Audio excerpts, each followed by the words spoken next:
Faire face à ces traumatismes, c'est transformer ses peurs en amour. Les expériences traumatiques, plus ou moins fortes, nous voilent les portes de notre véritable identité. Ils émettent des réponses dysfonctionnelles qui distordent la réalité.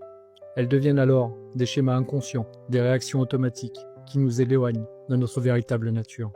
Elles font partie de nos zones d'ombre à explorer et ne demandent qu'à être reconnues. Parfois, elles sont si douloureuses et insupportables, voire même tellement anciennes que notre mémoire l'enfouit pour ne plus avoir à souffrir.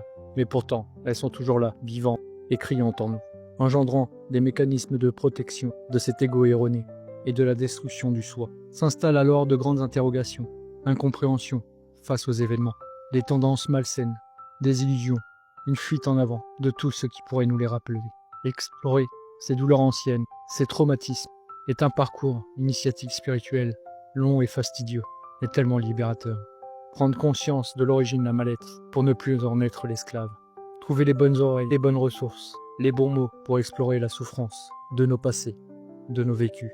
Ça n'est pas un sprint, mais une course de fond. Prendre le temps de comprendre chaque implication émotionnelle avec beaucoup de bienveillance et de patience. L'on met en lumière ces parties de nous oubliées qui nous empêchent de guérir pleinement. Vous retrouvez alors votre pleine puissance en reconnaissant et en rentrant dans le processus d'alchimisation de vos peurs et de vos traumatismes. Vous ne réagirez plus au travers de leur prisme, vous bloquant dans une boucle temporelle qui n'existe plus.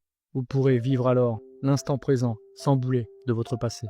Êtes-vous prêt à relever le défi, vivre pleinement de ce jeu, enfin réunifié en vous?